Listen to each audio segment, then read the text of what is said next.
The date was November 30th, 1700.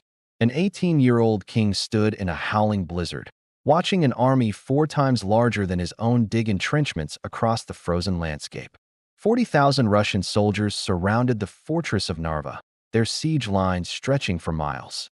They had superior numbers, more artillery, and unlimited supplies flowing from the largest empire in Europe. The young king commanded barely 10,000 exhausted Swedish troops who just completed a forced march through hostile territory. Every military expert in Europe had written him off as a doomed child playing at war. His advisors begged him to retreat while escape was still possible. Charles XII of Sweden looked at those odds and gave an order that would echo through military history. Attack! In the next 6 hours, during one of the worst blizzards in recorded Baltic history, this teenage king would orchestrate one of the most stunning military upsets ever recorded. He would shatter an army that outnumbered him 4-1, humiliate a czar who dreamed of transforming Russia into a European power, and announce to the world that Sweden remained a force that could not be ignored. What happened at Narva wasn't just a battle. It was the day winter warfare became an art form. To understand why this battle seems so impossibly one-sided, you need to grasp exactly who was fighting and what was at stake. On one side stood Peter I of Russia, a man history would remember as Peter the Great. At 28 years old, he'd already spent years traveling through Western Europe, studying shipbuilding, artillery, and modern military tactics. He'd returned to Russia with a singular obsession: transform his backward medieval state into a modern European power. And that transformation required one thing Russia desperately lacked: access to warm water ports for year-round trade. The Baltic Sea represented Russia's gateway to European commerce and naval power. The only problem was that Sweden controlled nearly the entire Baltic coast. Sweden wasn't just another regional power. It was the dominant military force in Northern Europe. For nearly a century, Swedish armies had terrified their neighbors with innovative tactics and a military system that produced some of history's finest soldiers. They carved out an empire that stretched from modern-day Finland through the Baltic states and into northern Germany. Swedish control of Baltic trade routes made Stockholm wealthy beyond measure. But by 1700, Sweden's position looked vulnerable. The empire was vast but thinly defended. And critically, a 15-year-old boy had just inherited the throne. Charles XII seemed like the perfect target. He'd shown no interest in military affairs before becoming king. He preferred hunting and sports to studying statecraft. European courts whispered that Sweden's warrior tradition had died with his father. Peter saw an opportunity: form a coalition with Denmark and Poland-Lithuania, attack while Sweden was ruled by an inexperienced child, and carve up the Swedish Empire before the boy king figured out what was happening. The plan seemed foolproof. 3 powerful nations against one kingdom ruled by a teenager. The Great Northern War began in 1700 with coordinated attacks on Swedish territories. Denmark invaded from the south. Saxon and Polish forces moved on Swedish possessions in the Baltics. And Peter personally led 40,000 Russian troops to besiege Narva, a crucial Swedish fortress controlling access to the eastern Baltic. Here's what made Peter's confidence so reasonable. His army was massive, recently reorganized along Western European lines, and equipped with modern artillery. He'd hired Western officers to train his troops in contemporary tactics. He'd invested enormous resources in creating a military force that could compete with European powers. The Russian army besieging Narva in November 1700 represented Peter's dream of transformation made manifest. And they were facing a teenage king who'd never commanded troops in battle. Except Charles XII wasn't the incompetent child that Europe assumed. Everything about his public persona had been a carefully maintained deception. While courtiers whispered about his lack of interest in governance, Charles had been studying military history obsessively. While diplomats dismissed him as a frivolous youth, he'd been training with Swedish military veterans. And while enemies assumed Sweden would be paralyzed by weak leadership, Charles had been preparing for exactly this moment. The instant the Great Northern War began, Charles revealed his true nature. He didn't panic or call for negotiations. He moved with decisive speed that shocked everyone. First, he turned on Denmark with such sudden fury that the Danes sued for peace within weeks. He forced them completely out of the war through a combination of naval power and the threat of burning Copenhagen to the ground. Then he turned east toward Narva, where Peter's Russian army had been besieging the fortress for months. His advisors urged caution. The Russians outnumbered any force Sweden could realistically field. Winter was approaching, making military operations nearly suicidal. Better to wait until spring when reinforcements could be gathered and conditions improved. Charles ignored every word of this sensible advice. He assembled 10,000 troops, the only force immediately available, and began a forced march toward Narva through deteriorating weather. His reasoning was psychologically brilliant even if it seemed tactically insane. Peter expected a cautious defensive strategy from an inexperienced king. He'd positioned his massive army for a long siege, not for a major battle against a relief force. The Russians would be spread out, focused on siege operations, vulnerable to a sudden concentrated attack. Most importantly, Charles understood something about the Russian military that Peter himself might not have fully grasped. It looked impressive on paper but lacked the training, cohesion, and leadership of a truly professional army. Here's what made the Swedish military system so effective. Unlike most European armies built around conscripted peasants or mercenaries fighting for pay, Sweden had developed the Caroline system. Every able-bodied man underwent military training. Units were recruited from specific regions, creating cohesion where soldiers fought alongside neighbors they'd known their entire lives. Officers were promoted based on competence rather than aristocratic birth. Most importantly, Swedish tactics emphasized aggressive close-quarters combat. They trained to close distance rapidly under fire, then destroy enemy formations with disciplined bayonet charges. While other European armies spent battles exchanging volleys at range, Swedish forces aimed to get close and break the enemy through shock and melee combat. It was a tactical philosophy that required extraordinary discipline and courage, but when executed properly, it was devastatingly effective. By late November, Charles and his 10,000 Swedes had reached the outskirts of Narva. The fortress garrison, which had been holding out for months against Russian siege efforts, sent word that they could last a few more weeks, but not much longer. Charles studied the Russian positions with veteran Swedish officers who'd fought in countless European campaigns. What they saw was both encouraging and terrifying. The Russian army had constructed massive siege lines surrounding Narva on three sides. Earthwork fortifications, artillery positions, supply depots, the entire infrastructure of a professional siege. But those fortifications faced inward toward the fortress, not outward toward potential relief forces. The Russians had built their defenses to protect against a breakout from Narva, not an attack from behind. They'd left themselves vulnerable to exactly the kind of assault Charles was planning. But the numbers remained brutally unfavorable. Even with surprise and superior tactics, 10,000 men attacking 40,000 should result in Swedish annihilation. Charles would need more than surprise. He'd need a miracle. On November 29th, the weather provided one. A massive blizzard rolled in from the Baltic, bringing winds so strong that men could barely stand upright, and snow so thick that visibility dropped to a few yards. Most commanders would have considered this weather a disaster, forcing them to delay operations until conditions improved. Charles saw it as the final advantage he needed. The blizzard would blind Russian sentries and mask Swedish movements. It would neutralize Russia's artillery advantage since cannons couldn't target what gunners couldn't see. Most importantly, it would spread confusion through an army that was already poorly coordinated. The Swedish troops were accustomed to fighting in Baltic winter conditions. They had better cold weather gear and training for winter operations.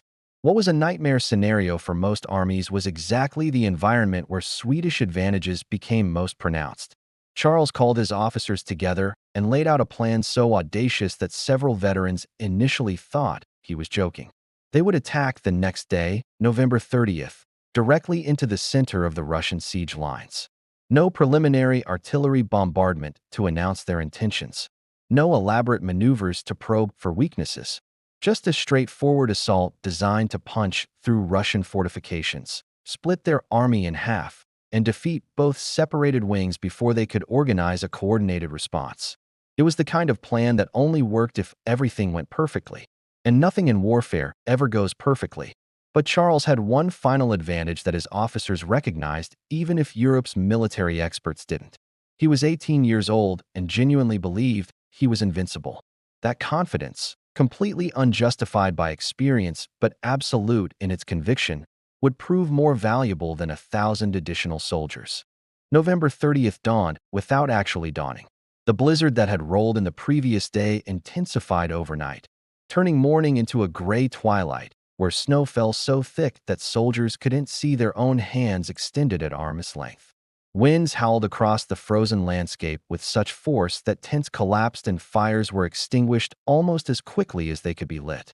For the Russian army besieging Narva, it was a miserable day to huddle in inadequate shelters and wait for better weather. For Charles XII, it was perfect. At 11 a.m., the Swedish army began its approach march toward the Russian siege lines. They moved in tight columns, each regiment maintaining contact with the units ahead and behind through touch alone, since visibility was measured in feet rather than yards. Officers passed orders verbally down the line, shouting to be heard over the wind. The soldiers marched without drums or trumpets, the standard signals that coordinated army movements. Sound carried strangely in the blizzard, and Charles wanted no warning to reach Russian sentries before his troops were literally on top of their positions. Here's what made the Swedish approach so tactically brilliant. Charles had divided his small army into two main assault columns, each targeting a specific section of the Russian siege line. The plan was to punch through the earthworks at 2 points simultaneously, creating breaches that would allow Swedish forces to pour into the Russian positions. Once inside the fortifications, they'd will both left and right, rolling up the siege lines from the center outward. The Russians, fortified to defend against attacks from Narva, would find themselves fighting backwards against attackers who'd appeared in their rear. But the plan required split-second timing and coordination in conditions where armies normally couldn't function at all.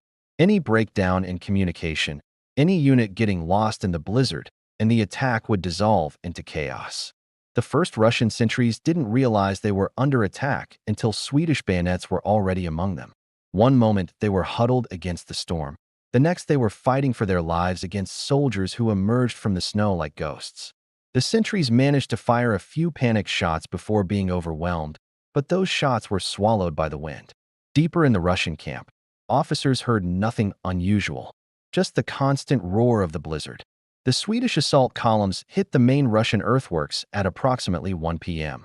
What should have been a coordinated defense turned into scattered local battles as Russian units tried to respond to attacks they couldn't see coming. Here's where Swedish training superiority became decisive. The Karolines had drilled endlessly in maintaining formation during chaotic conditions. Each soldier knew his exact position in the unit, knew the men on his left and right, and could fight effectively while maintaining cohesion even when visibility was zero. The Russians, many of whom were recent conscripts with minimal training, broke formation almost immediately when attacked.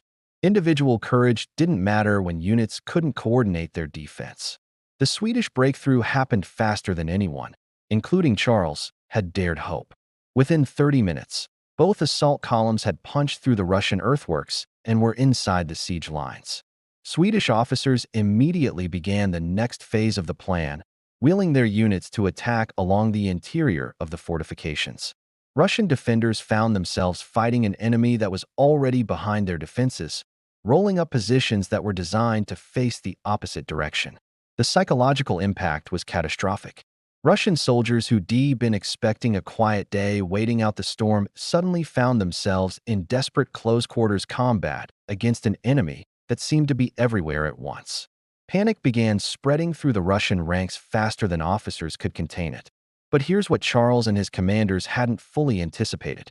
The Russian army was so massive that even breaking through the siege lines didn't immediately reach the bulk of their forces. Entire divisions positioned in the rear areas initially had no idea battle had even begun. The blizzard that helped the Swedes achieve surprise also prevented them from exploiting that surprise as effectively as they might have in clear conditions. Peter the Great wasn't with his army at Narva.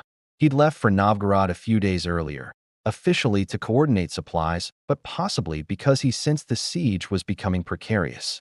Command fell to the Duc de Croix, a Western European officer Peter had hired to modernize his army. De Croix was competent and experienced, but he'd never fought in conditions like this. When reports began filtering back to his headquarters that Swedish forces had broken through the siege lines, he initially didn't believe them. A relief force attacking during the worst blizzard in years? It seemed more likely that panicked sentries were mistaking supply wagons or friendly patrols for enemy troops. By the time he realized the attack was real and massive, Swedish forces had already split the Russian army in two. De Croix tried to organize a coordinated counterattack, but communication across an army spread over miles of siege lines was nearly impossible in the blizzard. Units that received orders to move toward the breakthrough couldn't see where they were going.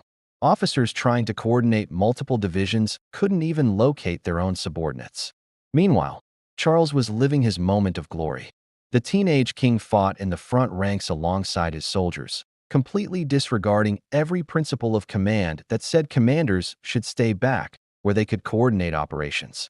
But Charles understood something about morale and inspiration that more cautious generals missed. His troops could see their king fighting beside them, sharing their danger, absolutely fearless in the face of enemy fire. That visible courage was worth more than any tactical brilliance. Swedish soldiers fought with ferocious intensity because they were following a king who was personally leading them into the enemy. The battle fragmented into dozens of local engagements fought in near-zero visibility.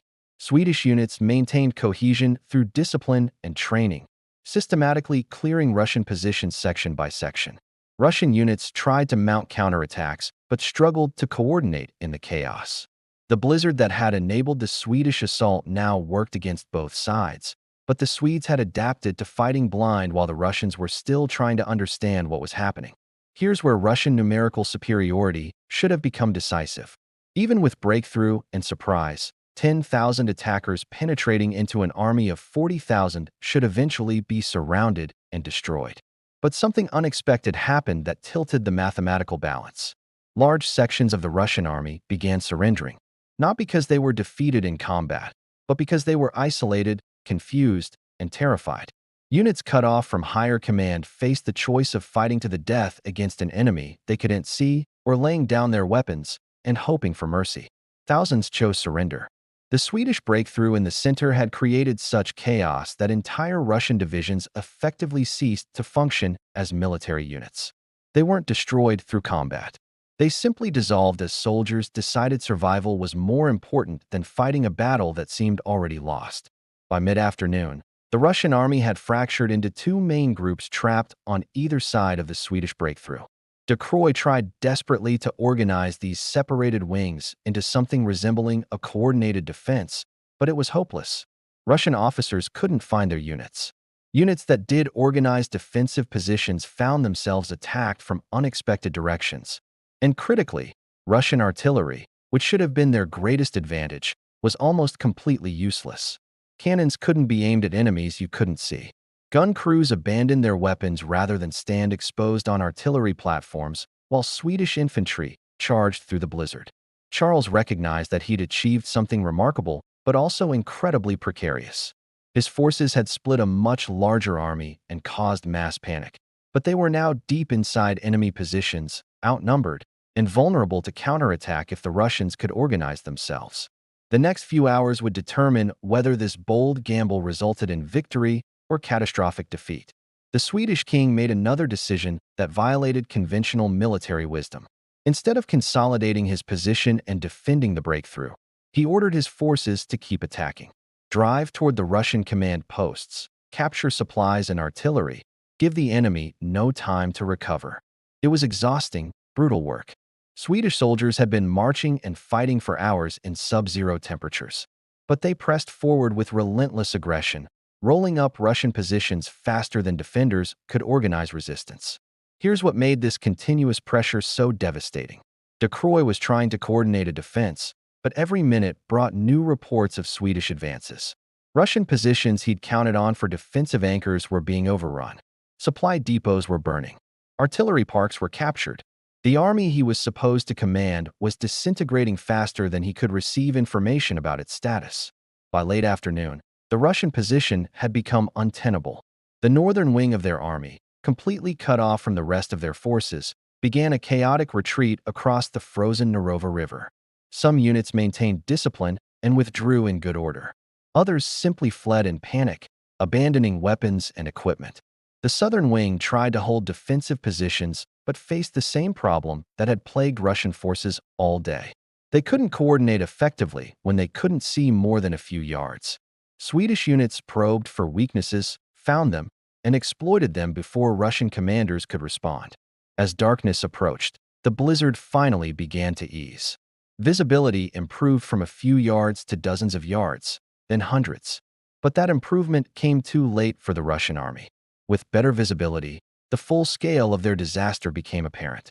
The siege lines they'd spent months constructing were in Swedish hands. Thousands of their soldiers were captured or dead. Their artillery was lost. Their supply depots were burning. And the Swedish army that had seemed impossibly outnumbered stood in control of the battlefield, battered but victorious.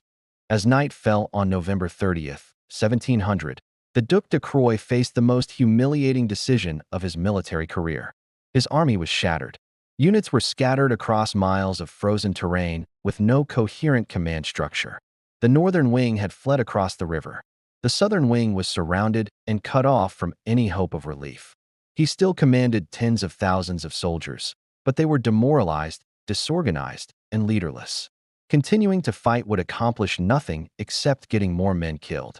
Shortly after dark, de Croix approached Swedish lines under a white flag. The terms he proposed were simple and desperate. The remaining Russian forces would surrender all their artillery, supplies, and equipment. In exchange, Swedish forces would allow the survivors to march back to Russia with their personal weapons and whatever dignity they could salvage. It was the kind of surrender you offer when you've lost so completely that preserving any remnant of your army becomes the only remaining objective.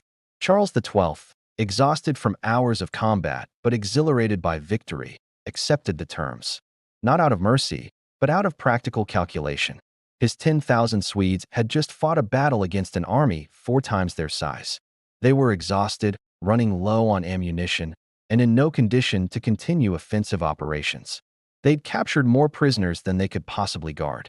Accepting Russian surrender meant securing victory without risking everything in continued fighting. Over the next 2 days, the full scope of the disaster became clear.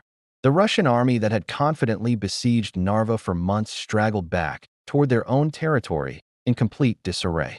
They left behind 145 artillery pieces, everything from light field guns to massive siege cannons. Thousands of muskets, enough powder and shot to supply an entire campaign, tents, supplies, and all the infrastructure of a professional army. Most devastatingly, they left behind their reputation. Here's what made the casualty figures so shocking. The Russians lost approximately 8,000 to 10,000 men killed or wounded during the battle. Another 20,000 were taken prisoner, though most were eventually released since the Swedes had no way to feed or house that many captives through winter. The Swedish army lost fewer than 700 men. The kill ratio was roughly 15 to 1. In a single afternoon of fighting in a blizzard, an 18-year-old king with no previous battle experience had orchestrated one of the most one-sided victories in military history. But the numbers only tell part of the story. The psychological impact of Narva rippled across Europe like a shockwave. Peter the Great had spent years building his modernized army, hiring Western officers, purchasing the best equipment available. He positioned Russia to finally compete with European military powers. And all of it had been swept away in 6 hours by a teenage king and 10,000 Swedish soldiers fighting in a snowstorm. For Peter personally, Narva was a devastating humiliation. He'd left the army just days before the battle, which his enemies gleefully portrayed as cowardice. Whether that was fair or not, the perception damaged his reputation as a military leader. Worse, the army he'd invested so much political capital in creating had been annihilated. Not defeated in a close battle where luck played a role, but utterly destroyed by an enemy that was outnumbered 4 to 1. European courts that had been taking Russia seriously as an emerging power went back to dismissing it as a backward nation playing at modernity. But here's where Peter demonstrated the quality that would eventually earn him the title Great. Instead of making excuses or denying the disaster, he studied it. He wanted to know exactly what had gone wrong, what Swedish tactics had been so effective, and how Russian forces could be rebuilt to avoid similar defeats. Narva became his education in modern warfare. A brutally expensive education, but one he absorbed completely. He reportedly said that the Swedes would teach Russians how to beat them eventually. It was a prediction that would prove eerily accurate, but not for many years. For Charles XII, Narva transformed him overnight from a boy king into a military genius celebrated across Europe. Suddenly, every military expert who dismissed him was scrambling to analyze his tactics. How had he achieved such a decisive victory? The answer involved brilliant use of weather, aggressive tactics, and superior training, but to many observers it seemed almost supernatural. This 18-year-old had accomplished what seasoned generals couldn't imagine attempting. The victory also had an immediate strategic impact on the Great Northern War. Denmark was already out of the conflict after Charles's earlier campaign. Now Russia, the coalition's most powerful member, was effectively neutered as a military threat. Its army was destroyed, its prestige shattered, and it would take years to rebuild forces capable of challenging Sweden again. That left Poland-Lithuania as the only active enemy, and they'd just watched Sweden demonstrate terrifying military effectiveness. But here's where Narva's long-term impact becomes more complex. The victory convinced Charles of something dangerous, that he was invincible, that his tactical brilliance and personal courage could overcome any odds, that Sweden could fight the entire world if necessary and win through superior warfare. This confidence, completely justified by his performance at Narva, would drive Swedish strategy for the next decade. And eventually, it would lead to catastrophe. Charles would spend years campaigning across Eastern Europe, winning battle after battle, pushing deeper into hostile territory. His military genius never diminished, but he confused tactical brilliance with strategic wisdom. Narva taught him that he could win impossible battles. It didn't teach him that winning battles isn't the same as winning wars.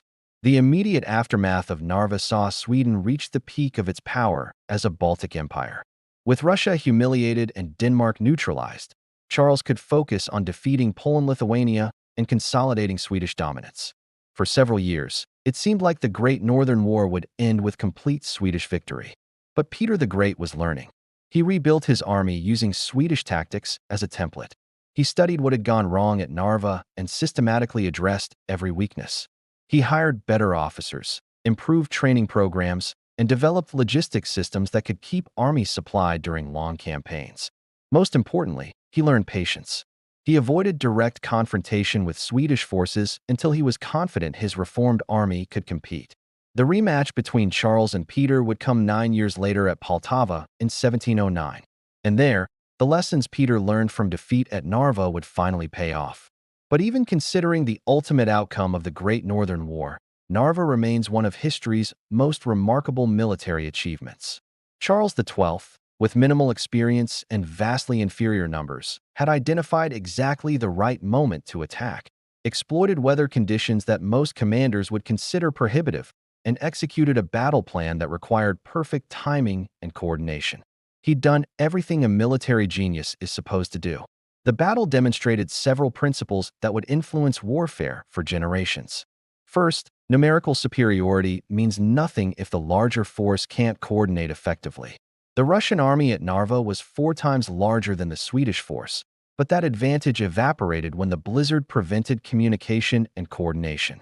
Second, aggression and surprise can overcome defensive advantages. The Russians were fortified, supplied, and prepared for a long siege. They weren't prepared for an army to attack them during the worst weather imaginable. Third, training and discipline are force multipliers that can compensate for numerical inferiority. Every Swedish soldier at Narva was worth multiple Russian soldiers because Swedish training emphasized exactly the skills needed for close-quarters combat in chaotic conditions. The battle also revealed something about leadership and morale. Charles's decision to fight in the front ranks was tactically questionable. A king who gets killed in combat leaves his army leaderless. But the inspirational value was undeniable. Swedish soldiers fought with extraordinary courage because their king was personally sharing their danger. That kind of leadership creates esprit de corps that can't be manufactured through pay or coercion. Military academies would study Narva for centuries, analyzing Charles's tactics, his use of terrain and weather, his timing, and his execution. The battle became a textbook example of how to win against superior numbers through superior tactics. But they also study what came after Narva as a cautionary tale about the difference between tactical genius and strategic wisdom. For the people of Narva itself, the battle was both salvation and tragedy. The Swedish relief force had saved them from Russian conquest, but the siege and battle had devastated the region. Fields were destroyed, buildings burned, and the local population caught between two armies had suffered terribly. The fortress city would change hands several times over the next decades as the Great Northern War ground on. November 30th, 1700 marked the day that winter warfare revealed its full potential as a military tool. Charles XII had proven that blizzards weren't obstacles that prevented battle. They were weapons that could be turned against enemies who weren't prepared for them. That lessons would echo through military history from Napoleon's retreat from Moscow to the winter war between Finland and the Soviet Union. Weather could be as decisive as any weapon if commanders understood how to exploit it. The teenage king who'd been dismissed as an inexperienced child had announced his arrival on the world stage in the most dramatic way possible. He'd taken impossible odds, impossible weather, and impossible circumstances and turned them into one of history's most one-sided victories. Peter the Great would eventually reform his army and win the Great Northern War. Charles XII would win brilliant battles for years before overreaching and meeting disaster. But none of that changes what happened at Narva. For one day in a blizzard, 10,000 Swedish soldiers defeated 40,000 Russians and proved that courage, skill, and brilliant timing could overcome mathematics that said victory was impossible. Subscribe for more battles where brilliant commanders used weather, terrain, and tactical genius to achieve victories that shouldn't have been possible.